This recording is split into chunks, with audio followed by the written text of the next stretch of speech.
You've spent hours at your desk, you've got highlighters everywhere, your notebook is just crammed with pages of notes. You feel so productive. But then you close the book and someone asks you what it was about, and nothing. It's totally blank. It's this super frustrating feeling I call pseudo-work. It looks like learning, it feels like learning, but the knowledge just isn't sticking. I fell into this trap myself big time. A few years back, I wrote 70,000 words of notes from just 3 philosophy books. That's basically the length of a novel. And the wildest part? I barely retained any of it. It was a huge, huge amount of effort for almost zero payoff. And that's what made me stop and ask, okay, what are we all doing wrong here? Most of us treat our minds like a storage vault. We try to neatly line up facts on a shelf, one after another. But that's not how real knowledge works. A much better way to think about it is like a spider's web. In a web, every new piece of information isn't just a new item on a shelf. It's a new connection that strengthens the entire structure. It's dynamic, it's connected, and it's built for deep understanding, not just memorization. So how do we stop building that dusty old vault and start weaving a web? Well, we have to cut out the 3 biggest mistakes that keep us stuck. Number 1, taking linear, word-for-word notes. Number 2, the trap of highlighting everything. I know it feels productive, but it's totally passive. Okay, let's get into the first really practical step. Because deep reading, deep comprehension, it doesn't actually start on page 1. It starts way before you even open the book. So here's the entire system at a glance. We prime, we rebuild, and we consolidate. Let's start with priming. This is all about laying the groundwork. So before you dive deep into a chapter, I want you to spend just 5 to 10 minutes pre-learning. Don't read it, just skim. Flip through the pages, glance at the chapter titles, the headings, any words in bold. You're not trying to understand anything yet. You're just building a mental scaffold, a really rough outline of the ideas you're about to explore. Now, there's some cool science behind why this works so well. It's called the hypercorrection effect. Basically, our brains are hardwired to pay extra attention when we realize we were wrong about something.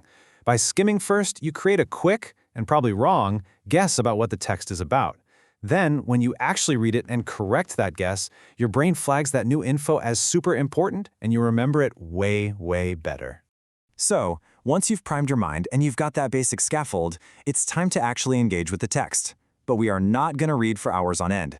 We're going to read to rebuild. This step has a few dead simple rules. First, you only read in short bursts, 10 to 15 minutes tops. Second, the second you read a new idea that challenges or adds to your initial mental map, you stop reading. That's your cue. And third, you immediately take a moment to evaluate, destroy, and rebuild your mind map.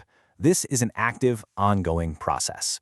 So after your initial 5-minute skim of a book like, say, Albert Camus' The Myth of Sisyphus, your first mind map might look really simple, something like this. You might have a few keywords you caught, like Sisyphus' struggle, the word absurd, and maybe a big question mark.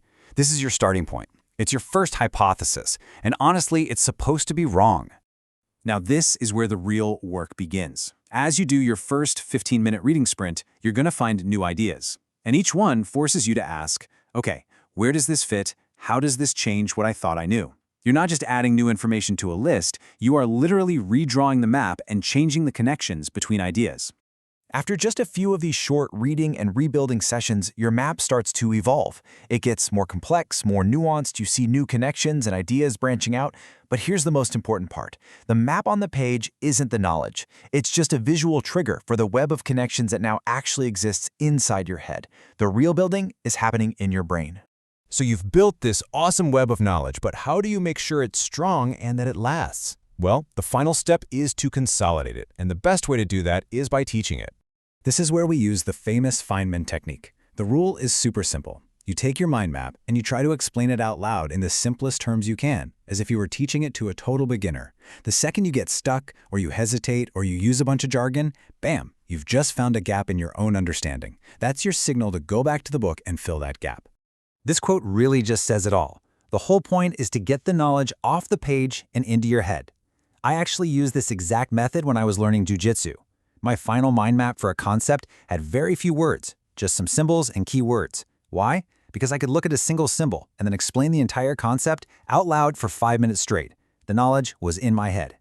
So when you put all 3 steps together, prime, rebuild, and consolidate, you stop being a passive collector of facts. You become an active architect of your own understanding. You create this living, breathing web of knowledge. And to keep this web strong over the long term, you don't have to reread the whole book. You just review your mind maps using a spaced repetition schedule. You look at it after 1 day, then 3 days, then a week, and so on. A quick glance is all it takes to reactivate that entire network of neurons in your brain and lock in the knowledge. And look, this is not just for students who are cramming for a test.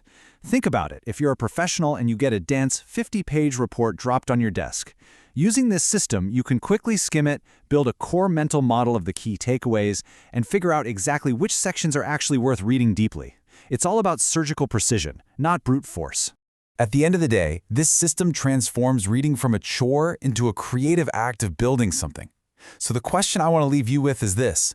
What's that one complex topic you've always wanted to really truly understand?